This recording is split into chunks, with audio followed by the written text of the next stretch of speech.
Hello everyone, Joe here from Fish Lover 931, coming at you with another fish room tour.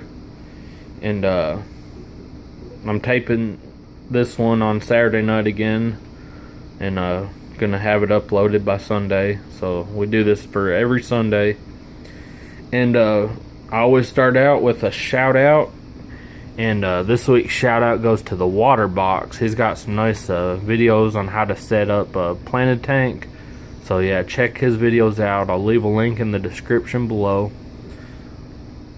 But yeah, we'll move on to the tour.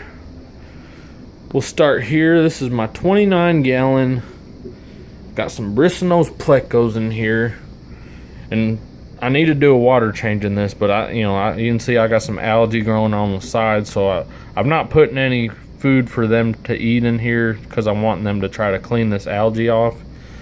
But yeah, check out my playlist on the Bristlenose pleco breeding project, and you can see exactly from step by step on how I got these guys, and now they're getting pretty big already. Hopefully another couple weeks maybe I can sell them, make some money off them. That'd be great. But yeah, we'll move on. This is my 55 gallon. This is gonna be my community tank, but I've not really done a lot with it lately. And I started out, I put 6 angelfish in here, and the rest of them has died. All I got is the one angelfish in there. But I was gonna try to breed angelfish, but I think I've given up with the trying to breed angelfish. It just seems like a lot of work. But I'll keep this guy in here, and may put some more fish in here, or I'm going to put some more fish in here in the future. Maybe some schooling fish. Get it looking nice. Get some plants in here. Get some aquascaping going, and then I also need to get a new light put on it. That way, not everything's blue all the time, because this light it's only in blue right now. But yeah, there's a lot more I need to do with this tank. But if there's any suggestions, if anybody's got any suggestions on any fish they want to see me put in here, you can leave it in the description below. Just make sure it's like a peaceful schooling type fish, something like that, and I'll definitely consider it. But we'll move on here. I got my both these tanks are my guppy tanks. I'm breeding guppies. And this is my 20 gallon, and this is my 10 gallon. Up here is really a strand that I've kind of created. And one thing I want to talk about when it comes to breeding guppies is culling. Culling is something you do when you take out some of the fish with genetic traits that you don't like. So now some of the babies that I've had in here, they're growing up, and a lot of them are starting to have genetic traits that I don't want in here. And this is like a mixture of guppies anyways, so there's a lot of different genetics in here. So for me to I would really have to keep culling every generation until I get the one look I want.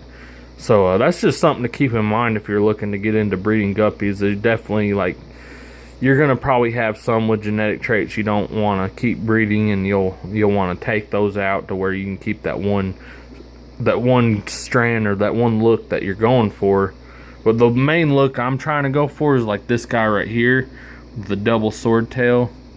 But he is a mixture of a Endler and guppy. So anyways, just wanted to talk about that a little bit. And still getting a lot more babies in here, and like I said, I need to pull some of the juveniles out that have genetic traits that I don't want in here. That way we don't keep producing genetics that we don't want in here.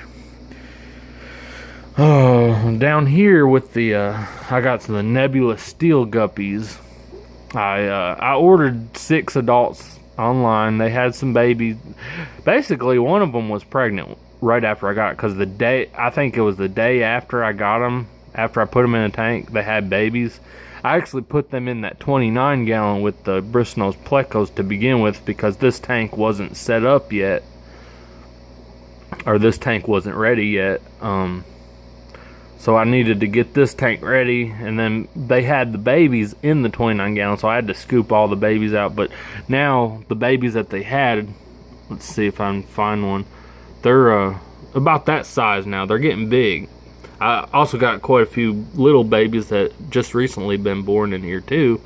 But yeah, hopefully they'll just keep populating. And once again, same deal with this. There's probably going to be genetics in here that I don't want to keep going. So I'm going to have, like, as more generations go by, if there starts to be genetics that I don't like, I'll have to do the same thing with the culling, pulling them, the ones I don't want out of here, and put them in another tank. But yeah, that was just kind of just something I want to talk about. Kind of the, I guess, the guppy breeding lesson of the day, I guess you could say, is culling. Yeah. And it's the same thing with, like, you know, you got a lot of dog breeders out there. Like, they breed specific traits that they like, and they do it generation after generation till they get a specific breed of dog. It's no different when it comes to fish. The only difference with fish is, you know, you're gonna have to pull the ones out of the tank. With the dog, you take the male and you take the female to get what you want, and you know, which you can do that with fish too. Just get one male, one female, separate them out, and see what the babies look like. But I like to do it the nice community style. You know, it's a lot easier that way. Just set up a community tank for breeding guppies and let them do their thing. You know. We'll move on to my, speaking of culling, I'm going to move on to this tank in the bathroom. It has some of the fish that I've already pulled out of the 29 gallon, or the 20 gallon a while back.